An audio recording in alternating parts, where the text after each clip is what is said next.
ಕ್ಷೇತ್ರ ವಿಂಗಡಣೆಗಳಾಗೋಗಿದೆ, ರಿಸರ್ವೇಶನ್ ಜಾರಿಗೊಳಿಸಲಾಗಿದೆ, ಎಲ್ಲವೂ ಕೂಡ ಇತ್ಯರ್ಥ ಆಗಿದೆ.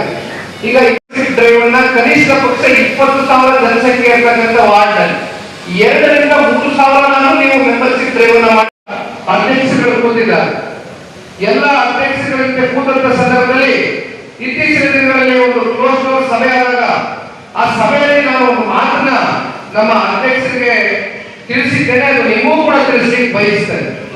ನೆಲೆಗಟ್ಟನ್ನು ಹೊಂದಿರತಕ್ಕಂಥ ಪಕ್ಷ ಬಹಳ ಗಟ್ಟಿಯಾಗಿದೆ, ಸದೃಢವಾಗಿದೆ ಅಂತಕ್ಕಂಥದನ್ನ ಸಾಬೀತು ಮಾಡಿರ್ತಕ್ಕಂಥದಕ್ಕೆ ಬಹುಶಃ ಇನ್ನು ಕೆಲವು ದಿನಗಳಲ್ಲಿ ನಡೀತಾ ಇರತಕ್ಕಂಥ 11ನೇ ತಾರೀಕಿನ ಒಂದು ಸಮಾವೇಶ ಅವತ್ತಿನ ದಿನಾಂಕವೇ ಆಗ್ಬೇಕು ಅಂತಕ್ಕಂಥ ದಿನವನ್ನ ನಿಗದಿಪಡಿಸಿರ್ತಕ್ಕಂಥದ್ದು ಪಕ್ಷದ ವರಿಷ್ಠರು, ಮಾಜಿ ಪ್ರಧಾನಮಂತ್ರಿಗಳು ಸನ್ಮಾನ್ಯ ದೇವೇಗೌಡರು ಅವರ ಒಂದು ಮಾರ್ಗದರ್ಶನದಲ್ಲಿ, ಸನ್ಮಾನ್ಯ ಕುಮಾರಣ್ಣ ಅವರ ನಾಯಕತ್ವದ ಅಡಿ ಕಾರ್ಯಕ್ರಮ ಬಹಳ ಅಚ್ಚುಕಟ್ಟಾಗಿ ಯಶಸ್ವಿಯಾಗಿ ನಡೀಬೇಕು ಅಂತಕ್ಕಂಥದ್ದು ಈ ಪಕ್ಷದ ಒಬ್ಬ ಕಾರ್ಯಕರ್ತನಾಗಿ ಬಹುಶಃ ನಾಳೆ ದಿನ ನಾವೆಲ್ಲರೂ ಕೂಡ ಬೆಂಗಳೂರು ನಗರದ ಪದಾಧಿಕಾರಿಗಳು ಪಕ್ಷದ ಕಾರ್ಯಕ್ರಮ ನಡೀತಾ ಇರತಕ್ಕಂಥ ಒಂದು ಸ್ಥಳಕ್ಕೆ ಭೇಟಿ ಕೊಡ್ತಕ್ಕಂಥ ಒಂದು ನಿರ್ಧಾರವನ್ನು ಮಾಡಿದ್ದೇವೆ. ಅಲ್ಲಿರ್ತಕ್ಕಂಥ ವ್ಯವಸ್ಥೆಗಳ ಬಗ್ಗೆ ಸಂಪೂರ್ಣವಾಗಿ ನಾವು ಗಮನಿಸಿ ಮತ್ತೆ ಯಾವ ರೀತಿ ವ್ಯವಸ್ಥೆಗಳನ್ನ ಬರ್ತಕ್ಕಂಥ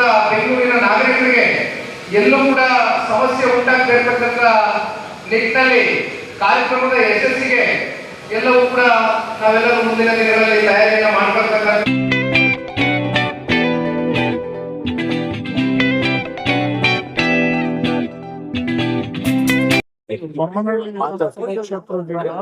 ನವೀನ್ ಕುಮಾರ್ ಬಿ ಅಂತ ಜೆಡಿಎಸ್ ಉಪಾಧ್ಯಕ್ಷರು ಪೋಸ್ಟ್ ಕೊಟ್ಟಿದ್ದಾರೆ. ಕ್ಷೇತ್ರದಲ್ಲಿ ಚೆನ್ನಾಗಿ ಕೆಲಸ ಮಾಡಿದ್ದಾರೆ. ಆಶೀರ್ವಾದ ಮಾಡಿದ್ದಾರೆ ಗಣೇಶ್ ಮತ್ತೆ ಕೃಷ್ಣ.